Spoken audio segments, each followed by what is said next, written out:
This video is about the region pricing of digital software and media in Australia.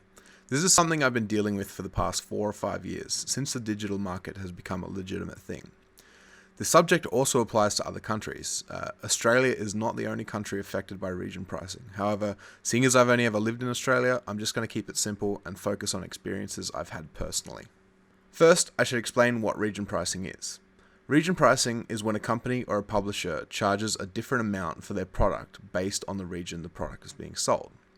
Let's use one of the most common programs out there for an example, Microsoft Word. For an Australian customer, Microsoft charges $149 for Word through their online store.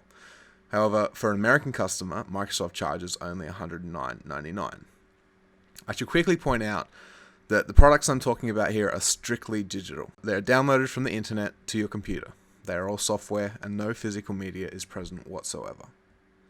Prices are not always increased. In my personal experience, on some rare cases, I have found certain video games where region pricing actually decreased the cost of the product compared to its US counterpart. However, the majority of the time, the price is increased, sometimes to the extreme. Earlier this year, an article was released showing the price of the Adobe CS6 Master Collection. For US customers, the online store charged $2,599, whereas the Australian online store charged $4,334. That's a difference of $1,735. It was then pointed out that it would be possible to fly a return trip from Sydney to LA, purchase a physical copy of the Adobe CS6 Master Collection, and still have roughly $600 left over upon arriving back in Australia.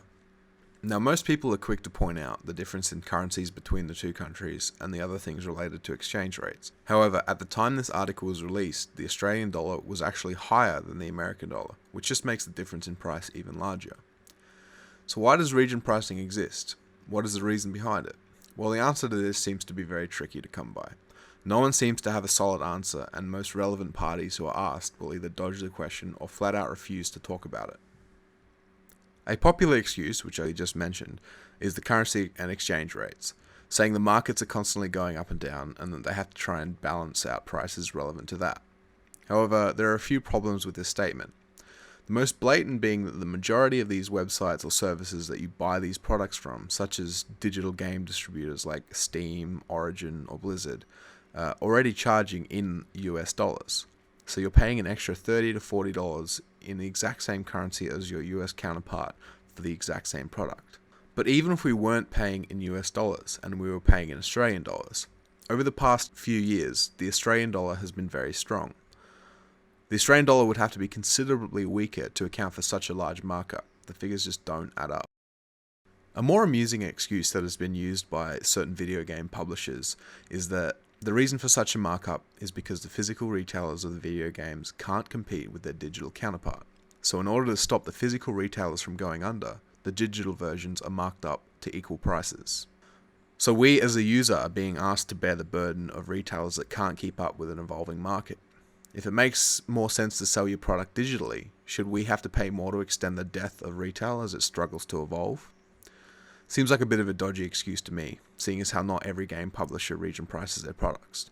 Usually it's very large companies who region price. A lot of smaller companies don't. If one can do it, why can't the other? If anything, shouldn't it be the smaller companies who struggle to cope with this sort of competition between distributions, as opposed to the very large and very successful ones?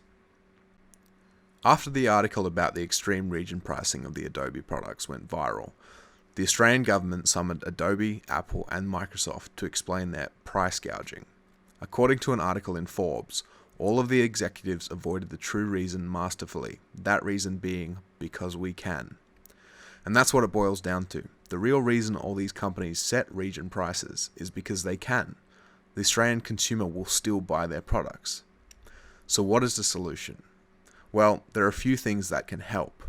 Number one, awareness. This is a massive issue. The majority of the Australian public doesn't even know region pricing exists. It's pretty hard to fight something that most people don't even know is there. Number two, workarounds. With video games, for instance, there are websites that allow you to buy those games at region-free prices, but not all products are available through sources like this due to legal reasons. Number three, friends, family, acquaintances. If you're lucky enough to know someone you trust who lives in America, a lot of the time you can get them to buy these products for you and send them to you via online gifting or something along those lines. Number 4, patience. Usually over the time, region pricing will be removed once the product is no longer brand new. This is especially the case with most video games that are region priced. If you wait 6 months, the game will go from $80 to $30 and you can buy it then. But realistically, in the end, the only way to stop the effects of region pricing is to stop supporting it. The less people who buy region priced products, the less region pricing we will see. It's as simple as that. Obviously, this presents problems of its own, but we need to start somewhere. And as listed above, there are plenty of workarounds, as crude as they may be, that can help us in at least starting to solve this problem.